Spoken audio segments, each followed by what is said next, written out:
네, 마지막 챕터 주제는 그리스도 안에서 맺는 새로운 법과 성령에 따른 열망들입니다.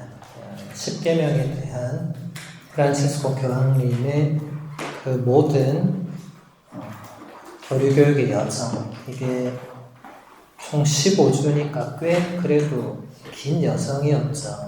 한 주에 하나씩 하셨으니까 15주면 거의 4개월 가까운 긴 시간 동안 십계명을 설명하시면서 이제 마지막으로 종합하는 시간이라고 할 수 있습니다. 그래서 이제 본문을 보도록 하겠습니다. 십계명에 관한 여정을 마무리하는 오늘 교리 교육에서 우리는 열망들을 핵심 주제로 삼아볼 수 있습니다. 이 주제는 우리가 걸어온 길을 되짚어보고 십계명의 본문을 읽으며 우리가 거친 단계들을 요약할 수 있게 해줍니다. 물론 언제나 그리스도 안에서 드러난 완전한 계시의 빛에 비추어서 그렇게 할 수 있습니다. 네. 첫 시간에 교황님께서 풍요로운 삶에 대한 갈망 1페이지를 보면 인트로두치오니 il desiderio di una vita piena. 우리가 첫 시간에 이걸 배웠는데 이때도 이 데시데리오라는 갈망이라는 혹은 열망이라는 이 단어가 중요한 핵심어로서 이제 마지막에 시간에도 다시 이 데시데리오, 이번에는 이제 복수형으로, 그리고 단순한 우리의 인간적인 갈망이 아니라 성령에 따르는 열망들 혹은 갈망들로 십계명을 마무리합니다. 프란치스코 교황님은 이 단어가 십계명 전체를 관통하는 키워드라고 하십니다. 우리가 어떤 갈망들, 어떤 열망들을 가지고 살고 있는가, 그리고 성령에 따르는 갈망들은 무엇인가, 계명과 갈망은 어떻게 연결되는가, 이제 이런 것들을 종합적으로 살펴보는 거죠. 계명과 갈망은 겉으로 보기에는 상관이 없어 보이죠. 일반적 단어의 의미로 보면 계명은 그냥 지키면 그만이고 갈망은 내가 원하는 건데, 근데 여기서 상관관계가 있다는 거예요. 그러니까 십계명은 그냥 지키면 되는 계명의 차원은 아니고, 우리가 적어도 이때까지 몇 가지 단락들을 공부해 봤을 때 이것은 하느님의 말씀으로 이루어진 계명이니까 그 안에 하느님께서 원하시는 뭔가가 있고 그게 우리의 갈망하고 또 맞아야 그게 뭔가가 이루어지는 거죠. 그래서 이 갈망하다는 단어,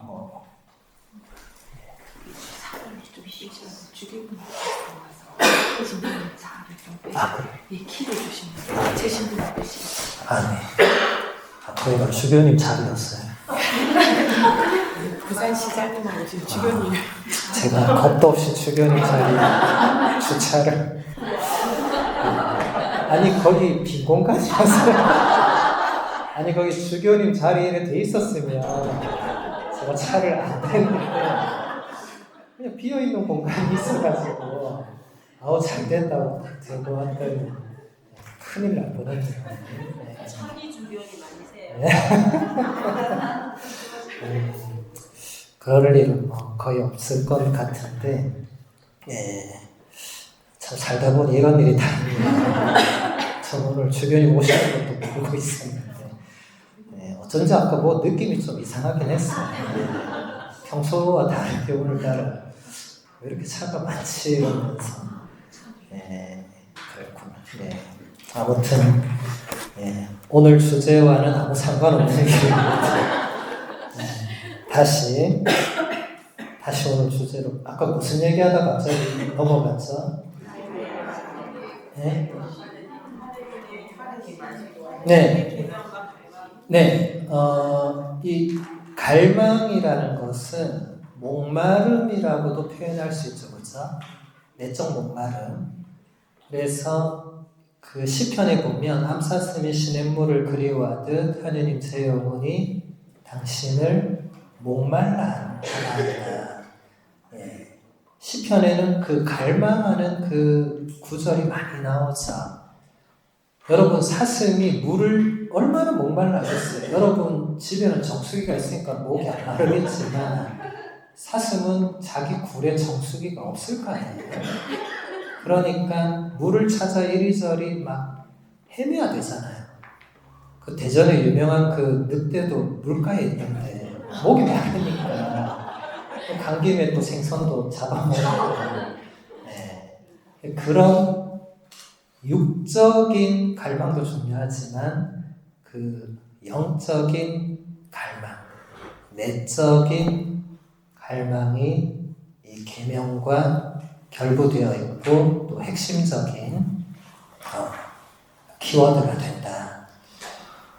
그래서 나지안주의 그레고리오 성인은 하느님께서는 우리가 당신을 목말라 하시기를 목말라 하신다. 이런 아주 멋진 표현을 쓰셨거든요. 이 수사 기법이죠. 우리가 하느님을 갈망하는 것을 하느님이 더 간절히 갈망하신다는 거예요. 바꿔 말하면 우리가 평소에 하느님을 그렇게 썩 찾지 않는다는 소리죠. 암사슴이 시냇물을 찾는 그 간절함이 우리 안에 별로 없다는 그 말이죠. 네. 하느님이 그토록 목말라 하신다는 것은 반대로 얘기하면 우리가 별로 그분을 목말라 하지 않는다는 거죠. 그런 내용을 여기서 이제 볼 수 있을 것입니다. 그래서 그 다음 본문 보겠습니다. 우리는 신뢰와 순종의 관계의 기초로서 감사드리는 것에서 출발했습니다. 우리가 살펴보았듯이 하느님께서는 우리에게 더 많은 것을 주시기 전에는 아무것도 요구하지 않는 분이십니다. 그분은 우리를 지배하는 우상 숭배들의 속임수로부터 우리를 구하시려고 순종으로 우리를 초대하십니다. 사실 이 세상의 우상들 안에서 자아 실현을 찾는 것은 우리를 공허하게 하고 우리를 노예로 만들지만 우리 삶의 품위와 실체를 부여하는 것은 하느님과의 관계입니다. 하느님께서는 그리스도 안에서 당신의 부성을 통해서 우리를 자녀로 삼으십니다. 네, 교황님께서 이 부성, 이태리어로 파테르니타 이렇게 되죠. 이게 라틴어로 파테를 하면 아버지고, 파테르니타 하면 그 아버지의 사랑, 부성. 그래서 각주 보시면 에페소서 3장 15절도 하늘과 땅에 있는 모든 부성이 그분에게서 이름을 받습니다. 원문상으로는 이 파테르니타가 맞는데 우리말 번역은 하늘과 땅에 있는 모든 종족이 아버지에게서 이름을 받습니다. 이렇게 되어 있어요. 그래서 여러분 한글 번역과 원문은 사실 차이가 많이 납니다. 그래서 제가 강의할 때 여러 곳에서 강의할 때 가급적이면 영어 성경이나 여러분들이 고등학교나 대학교에서 전공한 제2외국어가 있다면 그 언어로 된 성경을 놓고 같이 보면 새로운 세상이 열릴 것이다. 왜냐하면 성경의 모태어가 되는 그리스어 그리고 라틴어 그것이 지금 현재 영어와 그 제2외국어들은 그게 거의 그대로 남아있는 경우가 많은데 우리말은 이제 세종대왕님의 그 독창성 때문에 이게 안 맞단 말이죠. 그러니까 지금도 보면 하늘과 땅에 있는 모든 부성이 그분에게서 이름을 받는다 이렇게 되어 있는데 하늘과 땅에 있는 모든 종족이 아버지에게서 이름을 받는다. 이게 완전히 의미 자체가 달라지죠. 요한복음서도 보면 며칠 전인가 하여튼 지난주인가 그 복음에서 예수님이 당신 자신을 두고서 사람의 아들이 하느님으로부터 인정을 받았기 때문에 뭐 그렇다 이런 그 문구가 있어요. 굉장히 뭐 잘못됐다고 하기는 그렇지만 정확한 번역은 인장을 받는 거거든요. 제가 볼 때는 인쇄 과정에서 오타가 난 것 같아요. 인장과 인정은 완전히 다른 건데 설마 그 번역하신 신부님이 인장을 인정으로 번역하지는 않았을 것 같은데 인장은 날인을 찍는 거 말하죠. 예. 인정받는 거하고는 완전히 의미가 다른 거죠. 근데 안타깝게도 인정을 받는다고 그냥 번역돼서 인쇄가 돼가지고 뭐 어떻게 할 수가 없어요. 예. 그거는 바꿀 수가 없습니다. 그래서 여러분들이 외국어 공포증, 울렁증 있는 거 다 알고 있지만 성경은 다행히 여러분한테 직접 와서 뭐 말을 걸지는 않잖아요. 그러니까 펼쳐놓는다고 해서 울렁증이 막 도지거나 소화가 안 되거나 그러지 않을 것이고 제가 왜 그렇게 펼쳐놓고 이제 두 개를 비교해서 보면 뭔가 이 의미가 다른데 이제 이런 게 생기는 거죠. 네, 그래서 죄송합니다. 저기 최혜수 모니터장님 찾기 좀 주세요. 죄송합니다. 저만큼 용감한 분이 또 있습니다. 네. 사이드인데 거기 시장 보시랍니다. 그래, 뭐 알고 됐겠습니까 우리 모르고 그냥 대던 건데 그래서 우리는 죄가 없어요. 오늘 시장님 오고 주교님 온지 몰랐잖아요. 우리가. 네. 오시는 줄 알았으면 오늘 수업 휴가 가자고 했을 거예요. 좋은 찬스였는데 아깝네요. 네.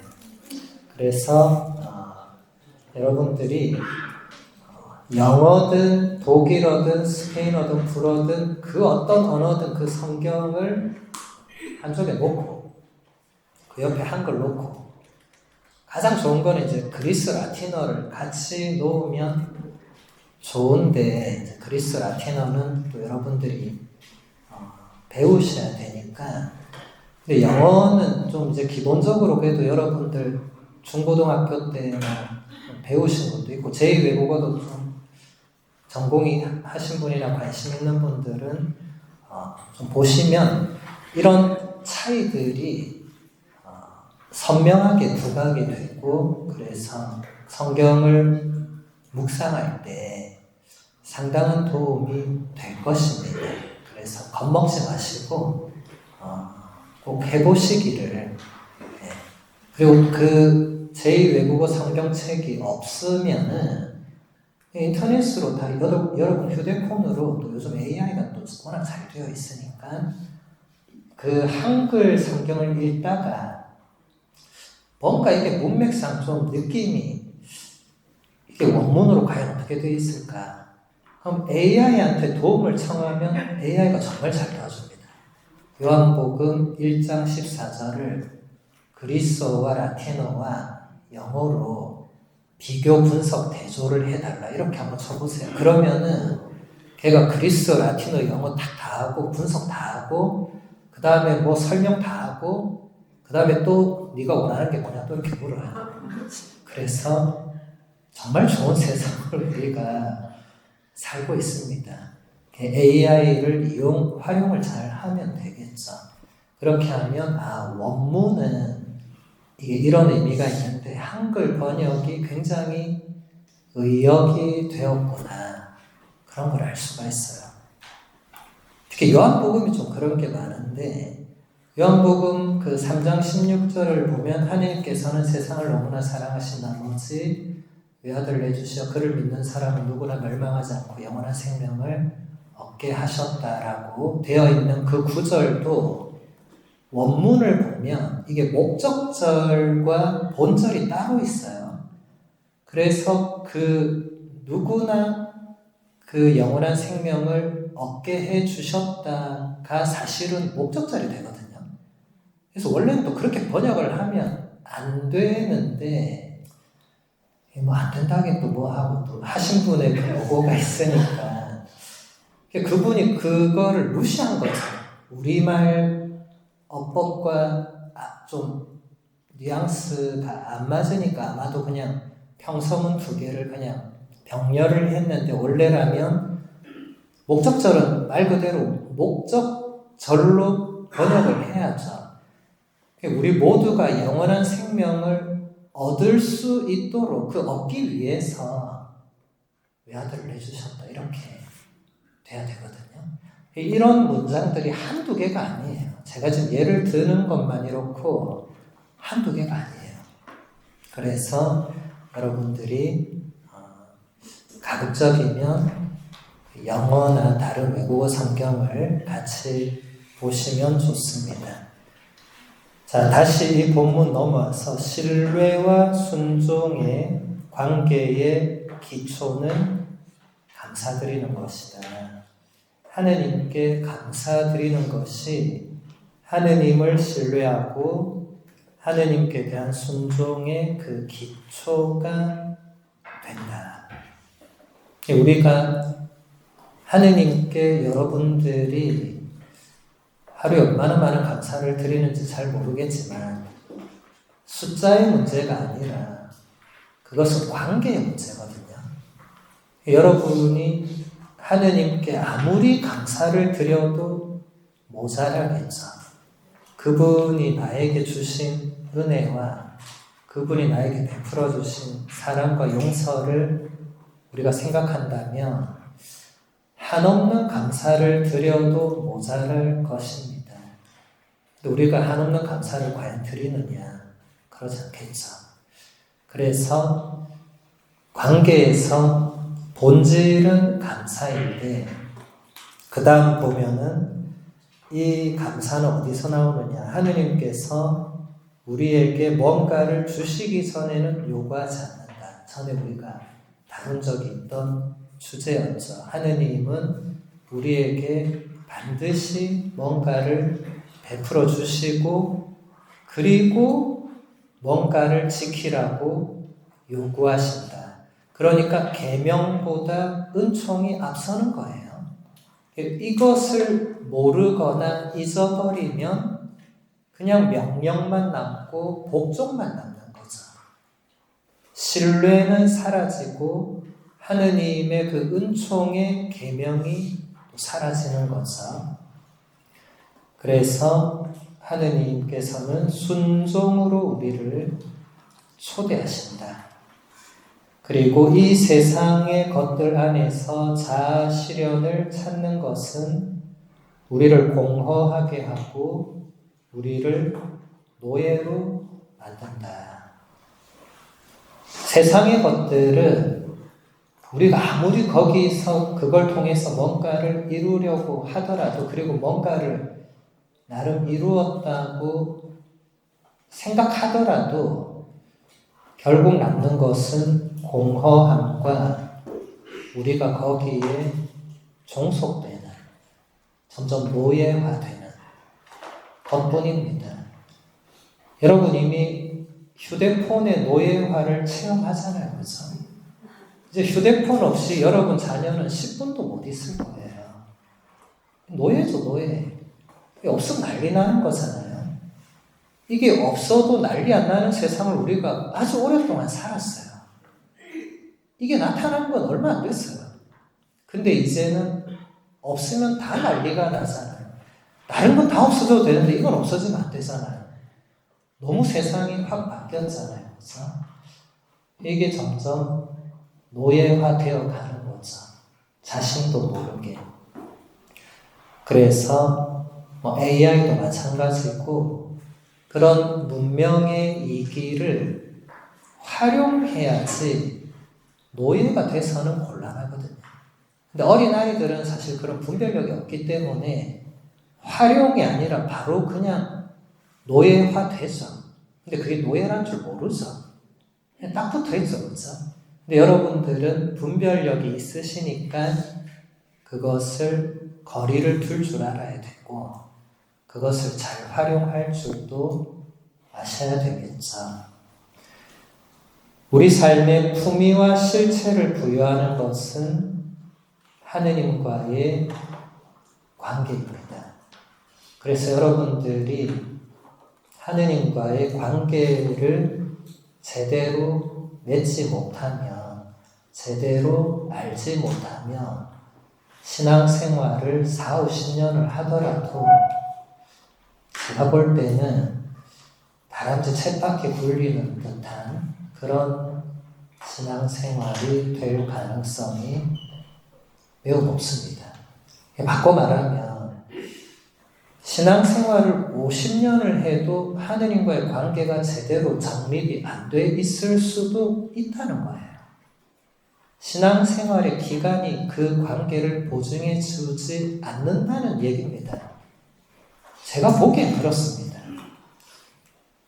제가 이상한 신자들만 보고 살지는 않고요.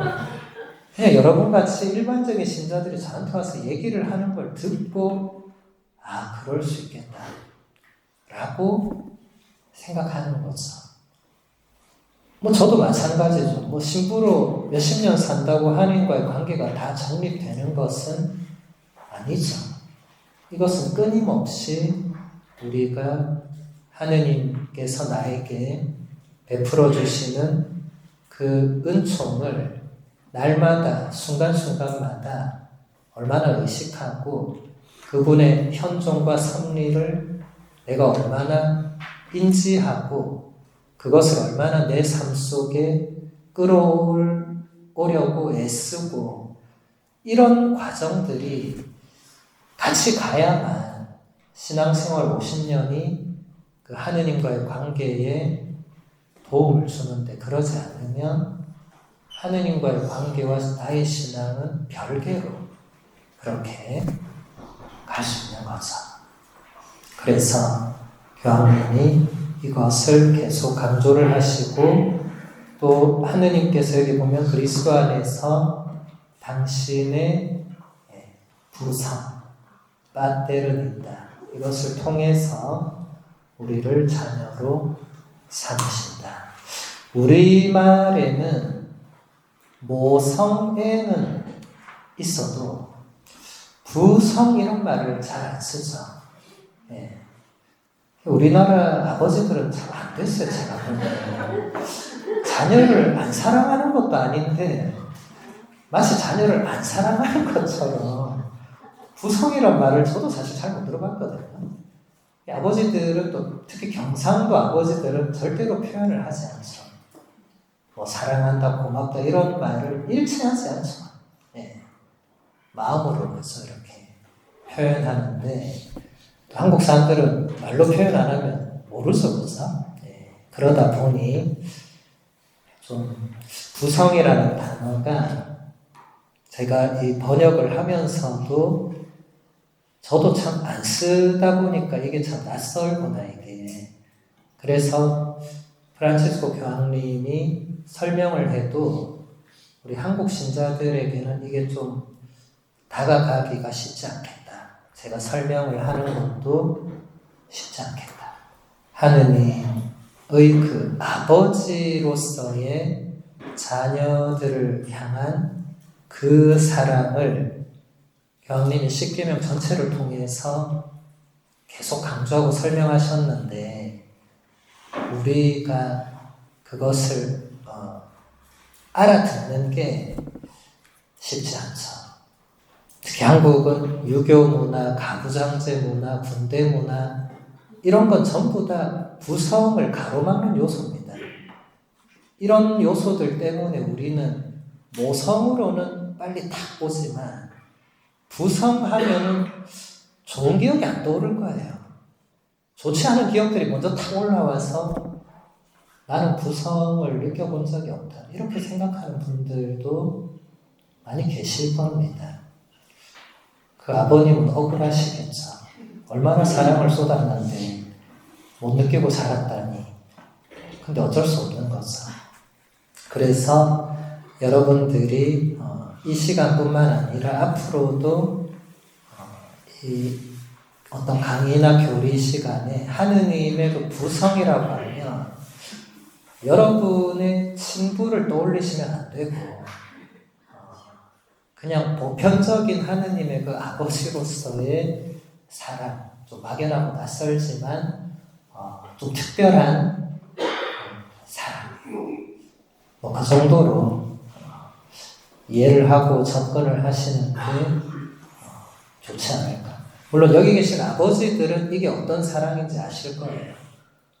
본인들이 자녀를 사랑하는 마음을 가지고 계시기 때문에 쉽게 느낄 수 있는데 여기 계신 자매님들은 아버지로부터 이걸 받고 자라나야 될 그 시대 상황에서 좀 그런 게 쉽지 않았던 분들은 오히려 이게 방해가 될 수도 있는 그런 요소이기 때문에 좀 조심스러운 부분이기도 합니다.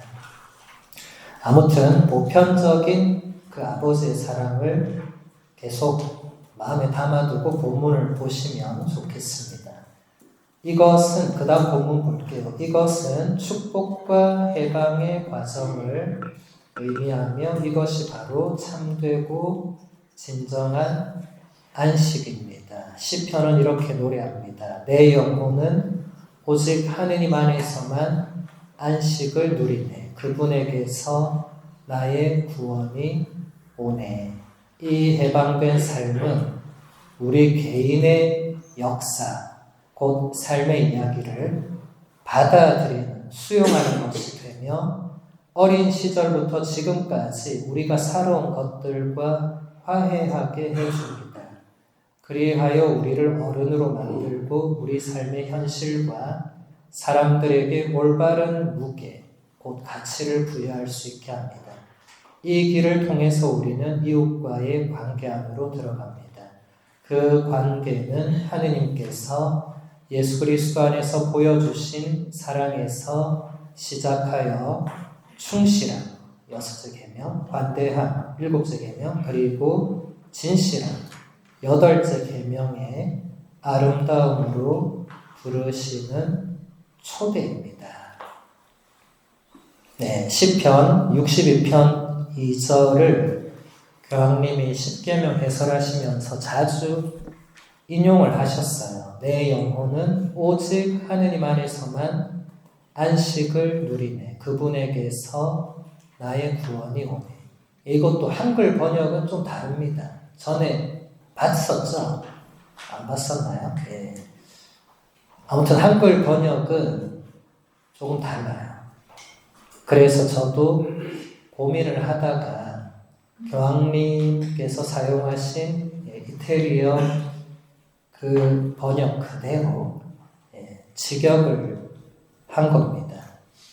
그래서 우리가 오직 하느님 안에서만 안식을 누리고 그분에게서 참된 구원이 온다는 이 시편 9절, 이 말씀을 우리가 그 의미를 참으로 깨닫는다면, 그러고 나서 이제 그 다음 문장을 보세요. 그러면 이 해방된 삶은 이렇게 출발을 해야 됩니다. 그러니까 이 시편 9절이 우리 안에서 참으로 깨달음으로 다시 이것이 현실이 되어야만 그 다음 문장들도 우리에게 현실이 될 수가 있는 거죠. 그렇지 않는 분들은 그 다음 문장들은 나의 이야기가 아닙니다. 이것은 그냥 교황님의 얘기일 뿐이에요. 근데 그렇게 되면 안 되기 때문에 제가 지금 이 한 구절 한 구절에 집중하고 있습니다. 우리가 지금까지 살아오면서 화해하지 못하고 있는 모든 것들, 모든 사람들, 모든 사건들, 그 모든 것들을 받아들이고 화해하는 길은 이 시편 9절을 내가 온전히 받아들이고 하느님을 통해서 내가 그 모든 것들을 새롭게 바라볼 수 있다는 그런 정말로 한 단계 업그레이드 된 그런 신앙의 눈길과 마음을 지녔을 때 가능하다. 그러지 않으면 이론에 불과하겠죠. 그리고 나의 이야기가 안 됩니다. 일단 여러분들이 그 정도로 됐다고 치고 그 다음 볼게 안 그러면 나갈 수가 없으니까 일단 됐다고 치고 보면 그런 삶이 어린 시절부터 지금까지 우리가 살아온 것들과 화해를 하게 해주고 우리의 현실과 또 우리 주위 사람들에게 올바른 가치를 부여할 수 있게 해준다. 바꿔서 말하면 우리는 살아오면서 가끔 혹은 자주 혹은 거의 자주 우리에게 처해진 현실과 우리 주위 사람들에게 올바른 가치를 부여하지 못하고 삽니다. 네. 바꿔 말하면 왜곡되고 뭔가 찌그러지고 무언가 우리가 원하는 뭔가 그런 이미지를 만들어낼 수 있는 것처럼 나의 현실과 나의 사람들에 대해서도 그렇게 할 수 있다는 거예요. 그들이 하느님의 선물이 아니고 그들이 철천지 원수가 될 수 있는 거죠. 근데 그건 내가 그렇게 만드는 부분도 있다는 거예요. 물론 원수 같은 짓을 하는 남편이나 뭐 애들이 있겠지만은 그게 다가 아닌데 어느 순간부터 나는 그것으로 그들을 다 그냥 평가를 해버리는 거죠. 아유, 저것만 없으면 내 인생이 좀 꽃필 건데 이런 거 있잖아요. 네. 없어질 수는 없는데 근데 이런 것들이 교황님이 보시기에는 이게 제대로 된 가치 부여가 아닐 수 있다. 뭔가 일그러지고 왜곡돼 있을 수 있다. 왜냐하면 그런 것을 또 작용하게 만드는 게 상처와 미움과 분노 이런 것들이 또 그런 사건들이 우리를 그렇게 만들죠. 그래서 특히 어린 시절에 뭐 예를 드는 거예요. 어린 시절에 뭐 아버지에게 상처가 있는 사람은 커서도 아버지한테 이렇게 쉽게 다가가지 못하죠. 그냥 항상 멀리서 그냥 이렇게 바라볼 수밖에 없는 더 다가갈 수 있는데 다가가지 않는 그런 방어 기제들이 작동을 하는 거죠. 안타까운 일이죠. 그런 것은 다 해방되지 못한 삶에 속합니다. 우리를 힘들게 하죠. 그러면 관계가 우리를 힘들게 합니다. 그런 관계는 언제나 힘든 겁니다. 우리가 지금 주교님 하니까 깜짝 놀라는 그런 관계는 사실 편하고 좋은 관계가 아니죠. 시장에 왔는데 깜짝 놀랐잖아요. 그런 관계는 우리를 편안하게 해주지 않죠. 이게 그 이미지라는, 특히 우리나라는 이 장유유서, 이 유교 문화가 점점 그렇게 만들죠. 그래서 높은 사람은 항상 우리는 거리를 둬야 되잖아요. 깍듯이 해야 되고, 실수하면 안 되고, 그런 것들이 사실 이 내적인 삶에서는 좋지 않겠죠. 왜냐하면 주교님이 사실 영적 아버지잖아요. 누구보다 친밀해야 되거든요. 근데 우리 신부들도 주교님은 도망가거든요.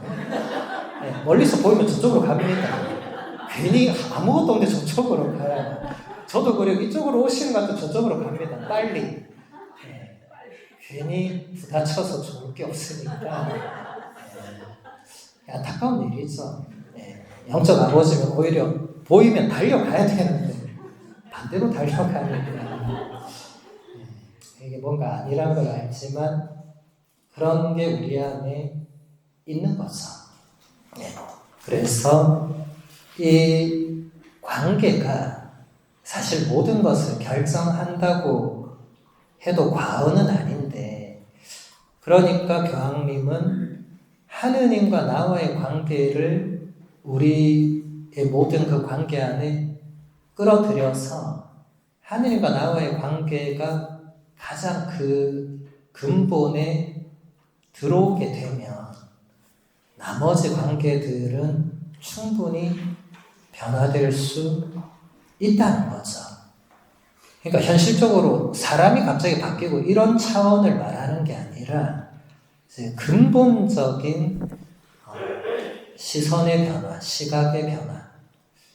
이게 나와 하느님과의 관계가 제대로 정립된 사람은 이웃과의 관계도 그 영향을 자연스럽게 받아서 잘 정립이 되는데, 나와 하느님과의 관계가 아예 없는 분들, 그리고 이것부터가 뭔가 그 하느님의 자리에 그 친아버지의 그 옛날에 뭐 무서웠던 뭐 그런 거라든지 이런 게 들어오면 이게 시작부터 다 왜곡되어 있는 거죠.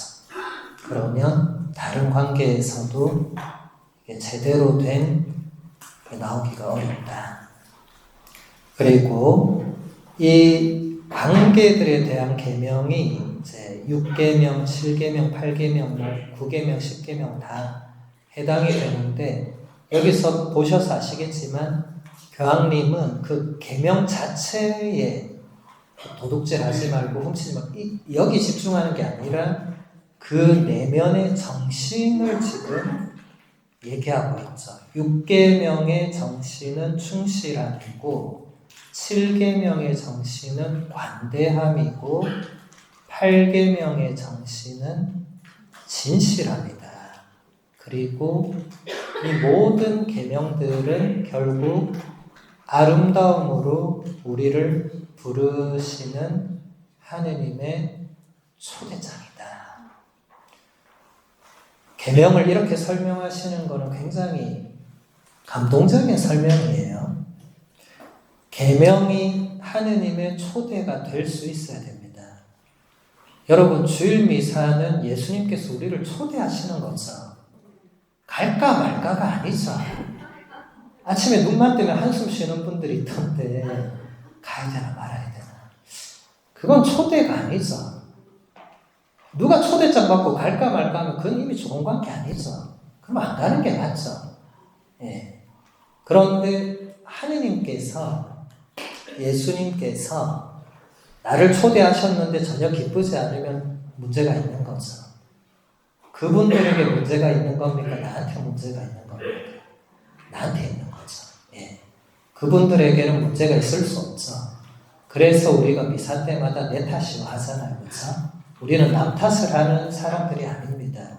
내 탓입니다. 그래서 여러분들이 만약에 주일 미사든 평일 미사든 그 무엇이든 가기 전에 갈까 말까 생각이 든다면 지금 나한테 문제가 있는 거예요. 내가 지금 예수님의 초대를 뭔가 초대로 생각하지 않거나 아니면 내가 예수님의 초대보다 더 중요하게 생각하는 뭔가를 염두에 두고 있거나 뭐 그도 아니면 모르겠어요. 어떤 차원인지.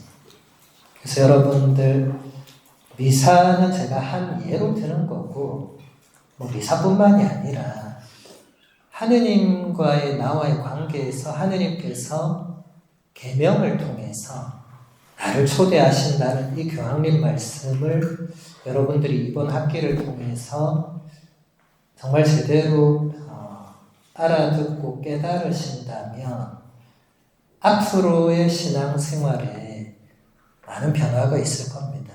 그리고 다음 시간부터 이제 주님의 기도를 보게 될 건데 거기서도 계속 이런 요소들은 나오기 때문에 연결되거든요. 그 다음 본문 볼게요. 그러나 이렇게 충실함, 관대함, 진실함의 아름다움 안에서 살아가려면 성령께서 거주하시는 새로운 마음이 필요합니다. 저는 스스로에게 묻습니다. 옛 마음에서 새로운 마음으로 바뀌는 이 마음의 심장 이식은 어떻게 이루어집니까? 그것은 하느님의 은총에 의해서 우리 안에 심어지는 새로운 열망들의 선물을 통해서 이루어집니다. 이것은 특별히 예수님께서 산상설교에서 가르쳐 주신 대로 그분에 의해 완성된 십계명을 통해서 이루어집니다. 이게 거의 결정적인 단락이라고 할 수 있는데 십계명 전체를 요약하면서 산상설교로 넘어가는 주님의 기도로 넘어가는 그 전환점이 바로 이 단락이 됩니다. 교황님께서 성령께서 거주하시는 새로운 마음을 얘기하시면서 이것은 어떻게 이루어지는가? 심장이식이라고 제가 번역을 했는데 이태리어로 이제 뜨라비안도, 비안다레 하면 뭔가 이제 묘목을 심는 걸 말하거든요. 그래서 뜨라 하면 이제 그것을 교차하는, 그러니까 이쪽에서 묘목을 옮겨서 이쪽으로 옮겨 심는 그런 걸 말해요. 교황님이 그 단어를 쓰신 거예요. 그러니까 옛날의 마음에서 새로운 마음으로 다시 심어야 된다는 거예요. 단순히 그냥 변화의 차원이 아니고 이거는 완전히 새로운 차원으로 도약하는 건데 이게 어떻게 이루어지는가? 그 이제 설명이 매우 중요합니다. 그것은 하느님의 은총에 의해서 우리 안에 심어지는 새로운 열망들의 선물을 통해서 이루어진다. 자, 각주 71번 볼게요. 육의 관심사는 죽음이고 성령께서 주시는 열망들은 우리를 생명과 평화로 인도합니다.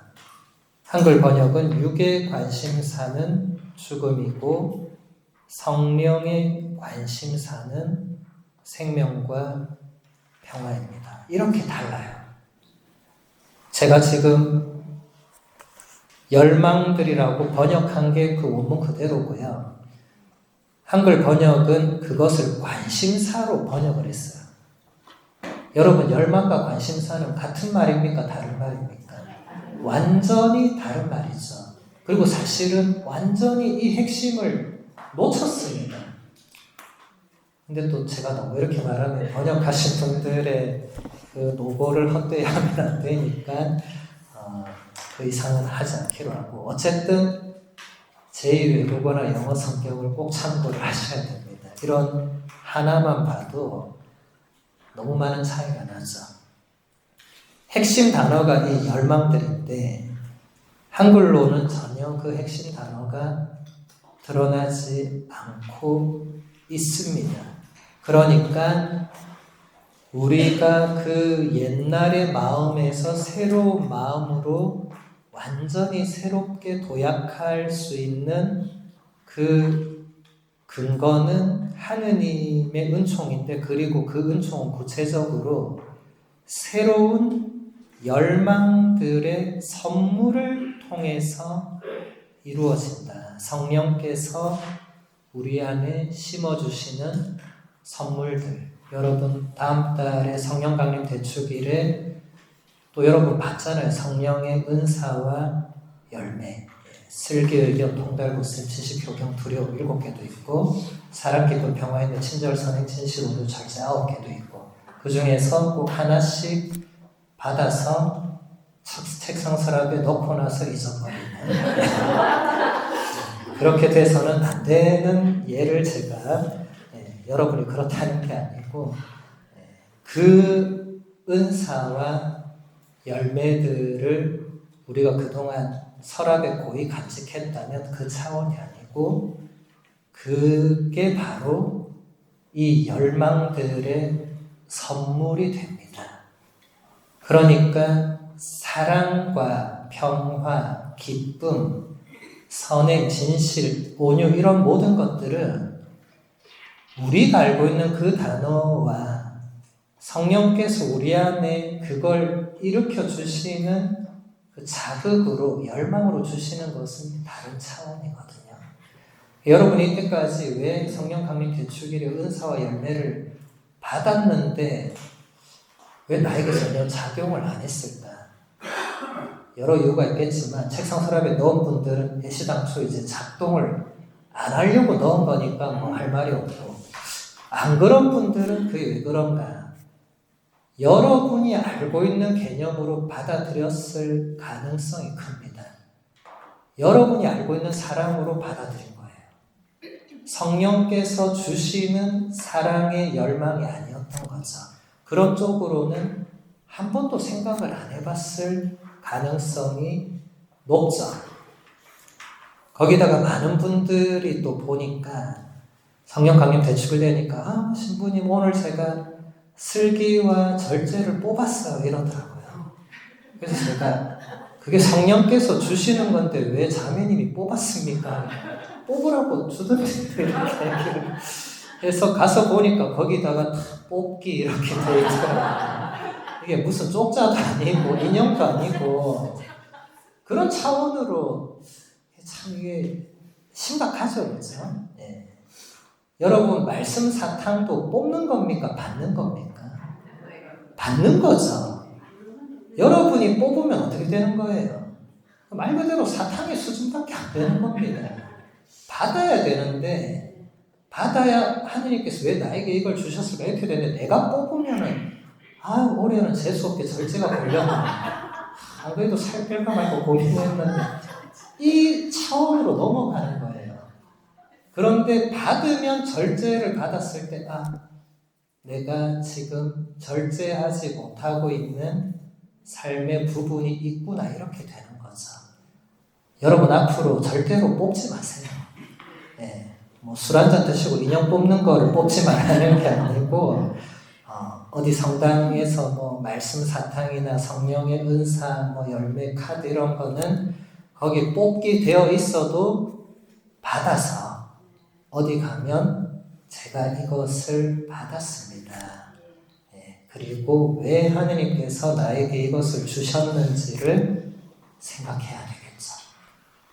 이것만 해도 큰 변화가 있을 겁니다. 이번 성령 강림 대축일에 은사와 열매 하나씩 받으실 건데 책상 서랍에 바로 직행하지 마시고 그래도 한번 이 은사와 이 열매를 성령께서 나에게 주신 그 이유와 그 의미를 찾아나가는 그게 중요합니다.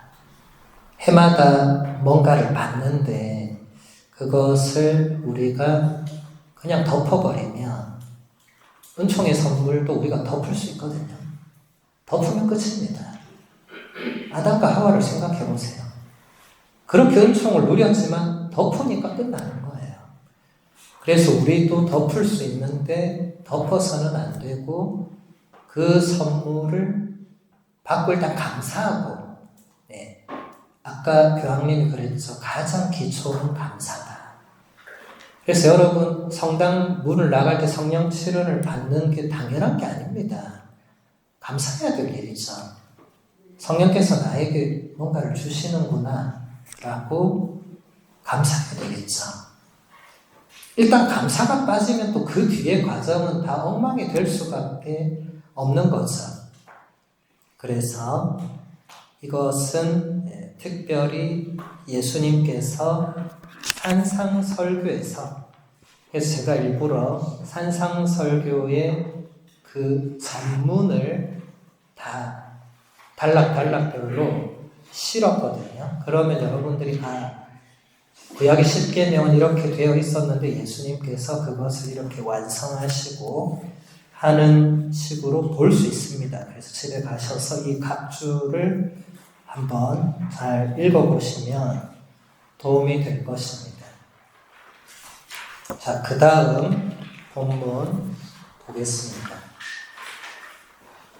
사실 10계명이 묘사하는 삶, 즉 감사하고 자유로우며 진실하고 축복하며 성숙하고 생명을 보호하며 사랑하고 충실하며 관대하고 정직한 존재를 관상하는 그 안에서 우리는 알아차리지 못한 사이에 그리스도 앞에 서 있는 자신을 발견하게 됩니다. 십계명은 그리스도의 엑스레이 사진과도 같습니다. 마치 거룩한 수위에서처럼 그분의 얼굴이 드러나게 해주는 사진의 필름과도 같이 그분을 묘사하고 있습니다. 이처럼 성령께서는 당신의 선물인 성령의 열망들을 우리 마음 안에 심어주시어 우리의 마음을 풍요롭게 해주십니다. 성령에 따라 열망하고 성령의 리듬에 맞춰 열망하며 성령의 음률과 함께 열망하는 것입니다. 네.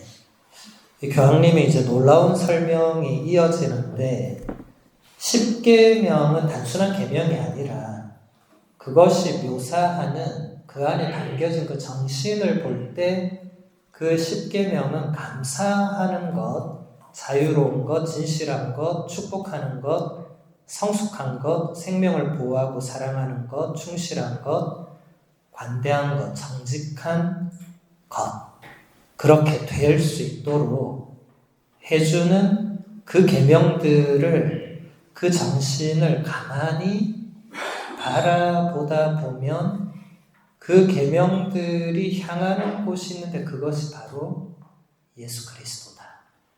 그래서 10계명은 예수 그리스도를 마치 그 토리노의 그 수위처럼, 그 토리노의 그 예수님 수위 보면 거기 얼굴이 선명하게 이렇게 새겨져 있잖아요. 기적처럼 신비롭게.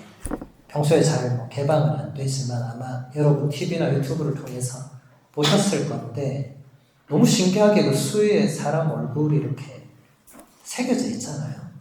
그 누가 새기려 해도 그 옛날에 어떻게 그렇게 오늘날 같으면 쉽게 하겠지만 그 옛날에 발견된 수위에서 그런 게 새겨졌다는 건 참 놀라운 일이죠.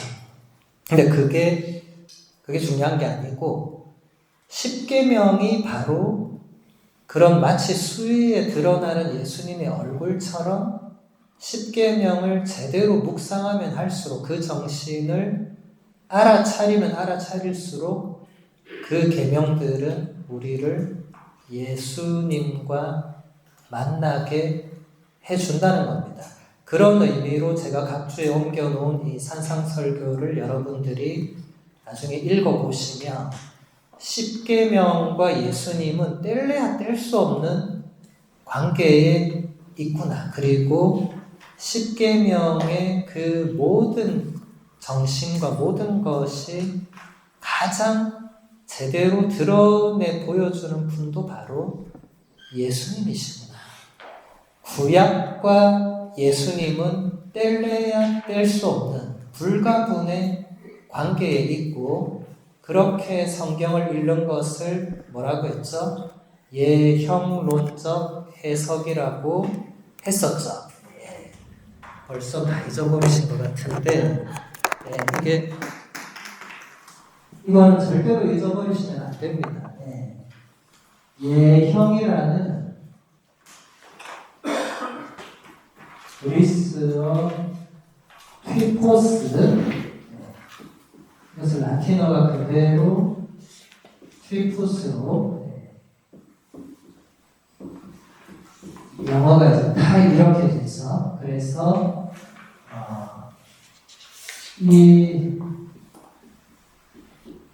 이것으로 성경을 읽는 것을 이제 튀폴로지아, 예형 론적 해석.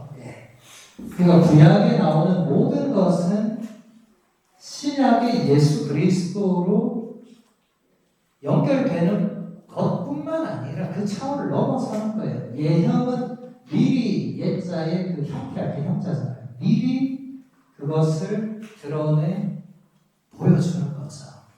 그래서 여러분 앞으로 구약 성경을 읽을 때는 그 어떤 구절이나 그 어떤 사건, 그 어떤 구석진 곳에 숨어있는 우리가 보기에 아무 관련이 없을 것 같은 부분도 관련이 있습니다. 네. 교부들은 모두 다 한결같이 이 방식으로 구약을 읽었습니다. 그리고 이미 신약 안에서도 보면 사도 바오로가 이 방식으로 구약을 설명합니다. 그래서 이것은 너무나도 중요합니다. 그래서 저도 이번에 이 예형론 그 책을 하나 번역을 했거든요. 물론 지금 우리말로 나와 있는 그 유스티노 성인의 그 호교론, 그리고 유다인 트리폰과의 대화, 그런 책도 어느 정도는 저런 요소가 안에 있고, 그리고 그 분도에서 나온 교부들의 성경주의 29권짜리 그 방대한 책도 예언론적 해석이 있는데, 그 분도에서 나온 교부들의 성경주에는 이제 성경의 장절을 따라가다 보니까 교부들의 작품이 이제 좀 분산되는, 무슨 말인지 아시겠죠? 창세기 1장 1절에 대한 교부들의 해석을 가지고 오다 보니까 이 교부의 작품 조금 떼오고 저 교부의 작품 떼오고 이러다 보니까 도움은 사실 상당히 되죠.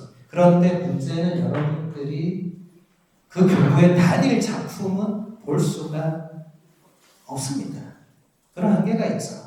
그래서 제가 이때까지 그런 이제 제가 예언론적 해석을 가장 많이 강의 중에 언급을 해놓고는 막상 이제 책을 보니까 다 그런 식이어서 제가 이번에 힐라리오 성인의 신비론이라는 작품을 하나 이제 번역을 했거든요. 라틴어인데 제가 번역을 했어요. 그래서 이런 책은 이제 완전히 이 예형론적 해석의 교과서 같은 책입니다. 예형론이 이런 거구나. 시작부터 아담부터 노아, 아브라함, 여호수아, 라함 다 힐라리오 성인이 그것을 신약으로 이게 어떻게 예수 그리스도께로 가는가를 설명을 해요. 이런 책은 아직 국내에는 소개가 안 됐습니다. 그래서 제가 번역을 했고 참으로 놀랍게도 오늘 출판이 됐어요.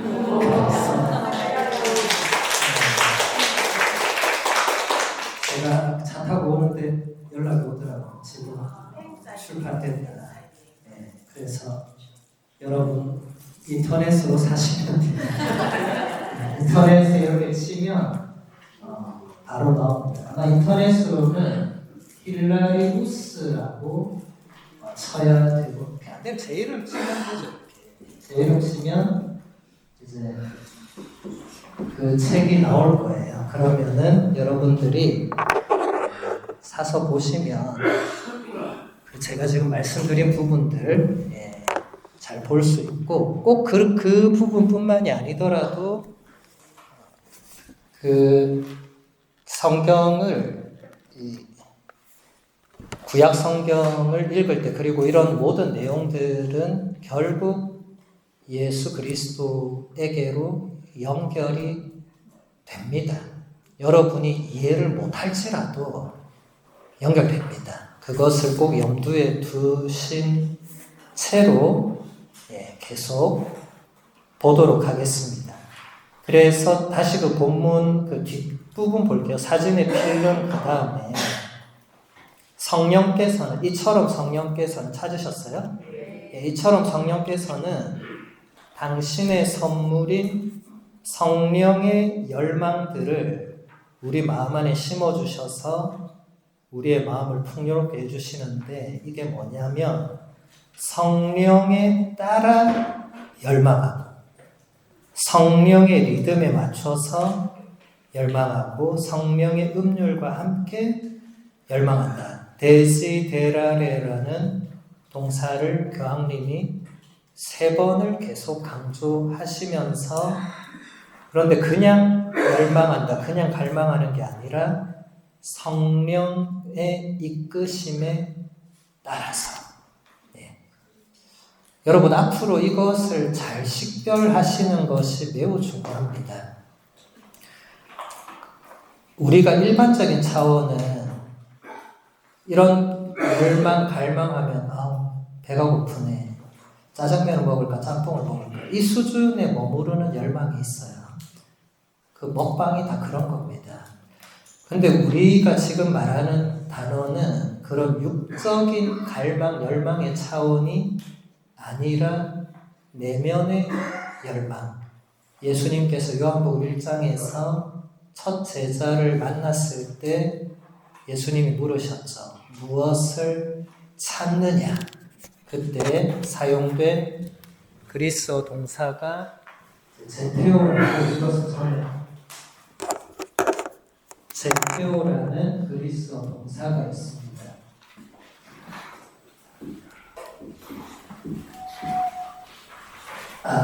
악센트가 이쪽으로.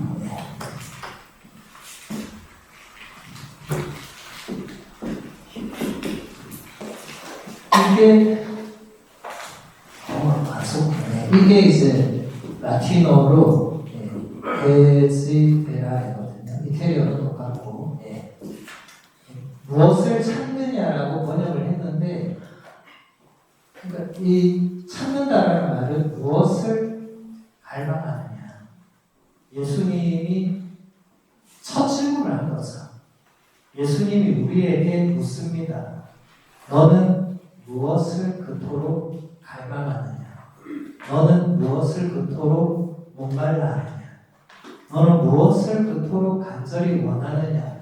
라고 묻는데 여러분 대답이 짜장면이에요. 이렇게 되면 안 되잖아요. 그 차원이 아니잖아요. 그렇죠?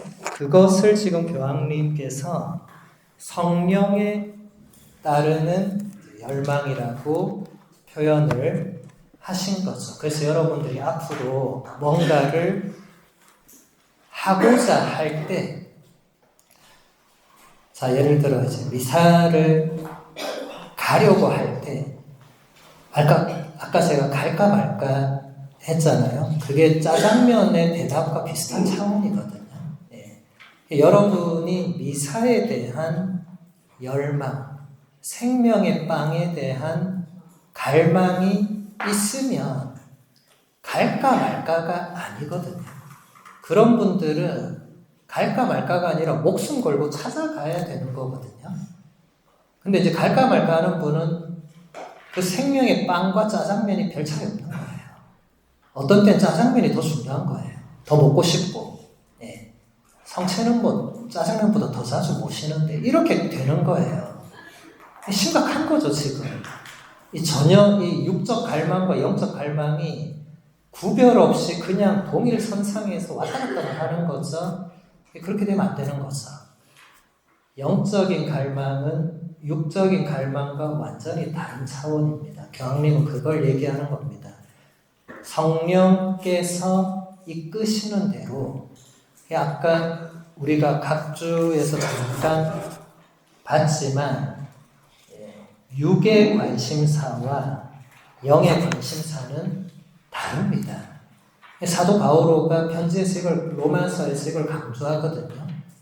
육신이 몸이 원하는 것을 계속 따라가면 그 끝은 멸망과 죽음밖에 없다. 그래서 성령께서 갈망하는 거기를 따라가야 되는데 이 둘은 서로 반대되기 때문에 분명히 알 수 있다. 그래서 육신이 원하는 쪽으로 안 가기만 해도 성령께서 이끄시는 방향을 알 수 있다. 근데 문제는 우리가 대부분 육신이 원하는 대로 그냥 가니까 그게 문제라는 거겠죠. 배고프면 먹고, 그냥 눕고 싶으면 눕고, 자고 싶으면 자고. 이것은 동물원의 늑대가 하는 행동이지 우리가 하는 행동은 아니어야 되는데 우리도 모르게 그렇게 그냥 살아가는 경우들이 있겠죠. 그렇죠? 네. 영적인 갈망은 완전히 다른 차원입니다. 그래서 계속 교황님 설명을 보겠습니다. 그리스도를 바라볼 때 우리는 아름다움과 선과 진리를 봅니다. 그리고 성령께서는 이러한 당신의 열망들을 따르는 삶을 낳으시며 우리 안에 희망과 믿음과 사랑을 불러일으키십니다. 이를 통해 우리는 주 예수님께서 율법을 폐지하러 오신 것이 아니라 완성하러, 성장시키러 오셨다는 것이 무엇을 의미하는지 더 잘 깨닫게 됩니다. 육신에 따른 율법은 일련의 규정과 금령들이었으나 성령에 따른 율법은 그 자체가 생명이 됩니다. 왜냐하면 그것은 더 이상 어떤 규범이 아니라 우리를 사랑하시고 우리를 찾으시며 우리를 용서하시고 우리를 위로하시며 당신의 몸 안에서 죄의 불순종으로 잃어버렸던 아버지와의 친교를 복원해 주기 때문입니다. 네. 여기서 죄의 불순종으로 우리가 잃어버렸던, 이렇게 하는 게 더 문맥상 잘 맞겠네요. 네.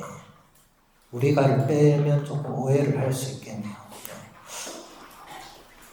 자, 이제 교황님께서 왜 계명이 단순한 규범이 아니라 그게 생명이 될 수 있는가를 설명을 하죠. 일단 교황님은 성경 구절을 근거를 드셨습니다. 각주 73번 보면 영은 생명을 준다. 그러나 육은 아무 쓸모가 없다. 내가 너에게 한 말은 영이며 생명이다. 라는 요한복음서 6장 63절의 예수님 말씀과 에페소서 2장 15절 그리스도께서는 그 모든 계명과 조문과 함께 율법을 폐지하셨다. 그러니까 이제 육적인 차원으로의 이제 그런 계명, 규범, 법은 더 이상 이제 예수님이 오심으로써 더 이상 그런 차원은 의미가 없고 십계명을 그런 차원으로 받아들여서도 안 된다는 게 사도 바오로의 핵심이고, 그래서 교황님도 그 계명은 이제 단순한 규범이 아니라 생명이 되는 거다. 그것을 지키고 그것을 그 정신을 더 생각해서 깨닫고 하는 것이 우리에게는 생명으로 가는 길이 되는 거죠.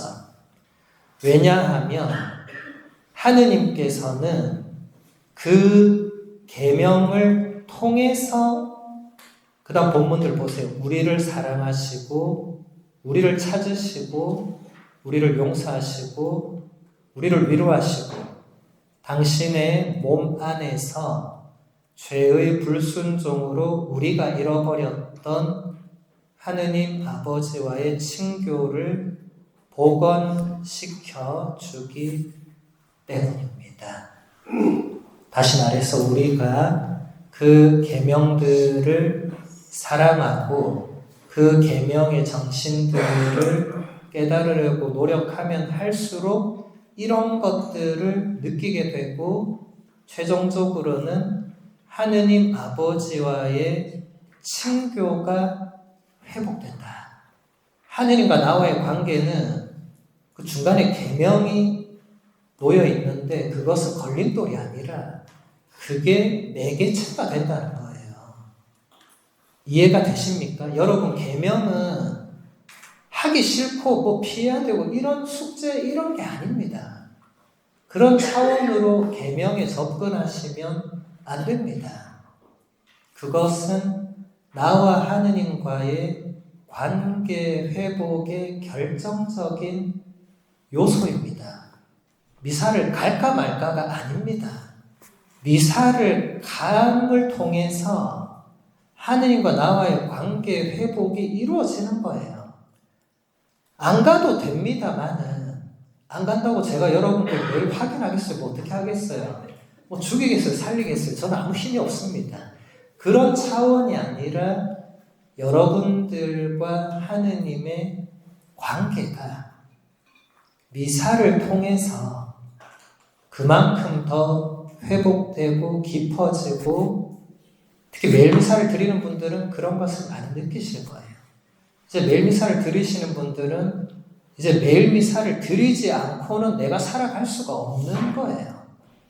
이제 그 정도 가신 분들은 하느님과의 관계에도 이제 보통 사람들이 끼어들 수 있는 그런 차원이 아닙니다.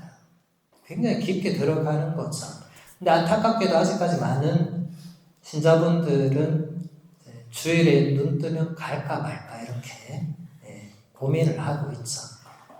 뭐 현실은 현실입니다. 그래서 우리가 이렇게 이번 학기를 통해서 이런 것을 배우게 되면 여러분들이 앞으로 여러분 주위 신자분들에게 이런 것을 100% 전달을 못하더라도 최소한 그런 계명과 그 교회에서 어떤 규범들로 지키라고 제시하는 것들, 뭐 예를 들어 사순시기에는 단식해야 되고 금육을 해야 되고 이런 것들이 그 억지로 막 하기 싫은 거를 막 무겁게 하고 그런 차원이 아니라는 것. 그게 나와 하느님과의 관계에서 그 관계를 회복시키고 깊어지게 하고 그분의 사랑을 나를 향한 그분의 사랑을 깨닫게 해주는 아주 중요한 매개체가 된다는 것을 꼭 알려주시기를 바랍니다. 좋은 것을 본인만 간직해서는 안 되고 옆 사람에게도 알려주는 것이 선교의 기본이겠죠.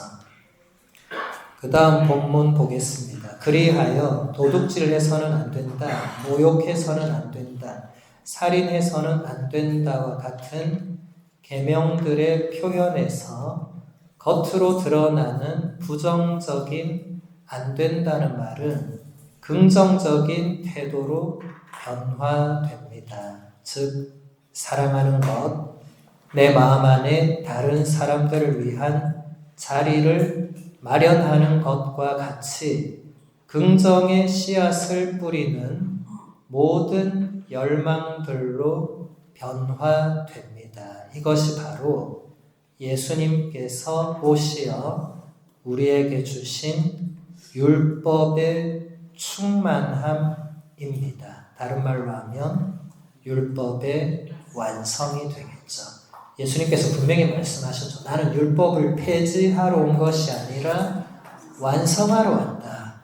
이제 율법의 완성은 겉으로 드러나는 부정적인 표현들도 긍정적인 태도로 변화시키는 그런 차원으로 넘어가는 것인데, 이것은 결국 교황님 설명에 따르면 사랑하는 것, 내 마음 안에 다른 사람들을 위한 자리를 마련하는 것과 같이 긍정의 씨앗을 뿌리는 모든 열망들로 변화됩니다. 그러니까 핵심 키워드는 열망들인데, 열망들이 부정적인 표현으로 개명이 된 것은 그게 그쪽으로 가면 인간적인 열망, 인간적인 욕망을 채우려는 쪽으로, 근데 그것은 결국 죄와 멸망과 죽음으로 가는 길이기 때문에 부정적인 표현을 쓸 수밖에 없는 거예요.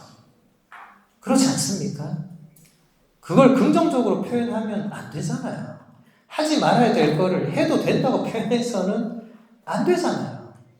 그러니까 대부분 십계명은 해서는 안 된다. 그 노가 들어가잖아요. 우리가 이때까지 다 봤어요. 노가 들어가는데 그것은 우리를 억압하거나 지배하거나 안 지키면 큰일 나는 그런 차원이 아니라 근본적으로 이 하느님께로 향하는 열망으로 내면이 변할 수 있도록 하기 위한 부정.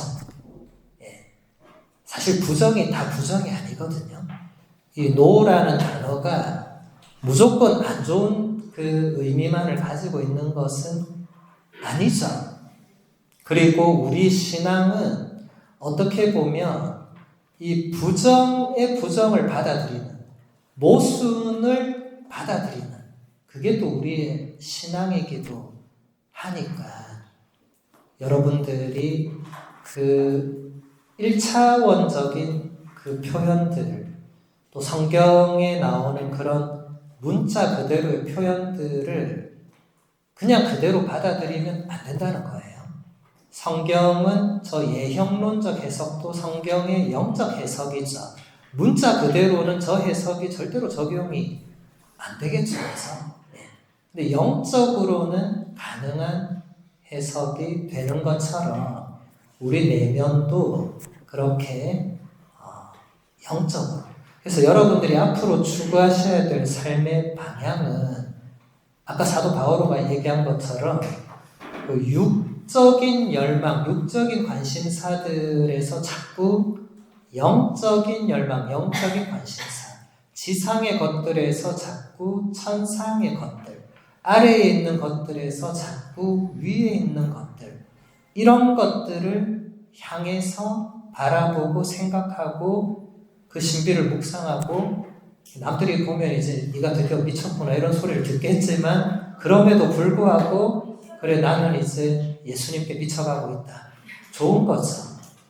신앙적으로 보면 성인 성녀들은 다 예수님께 미쳤던 사람들이죠. 표현하면 좋게 미친 거죠. 안 좋게 미치면 그는 좀 이상한 쪽이니까, 그래서 우리도 여러분들이 그런 영적인 열망들을 잘 키워나가면 아마 주위 사람들에게 네가 예수님께 미쳤구나 이런 소리를 들으실 수 있겠지만 그건 제가 볼 때 좋은 열매거든요.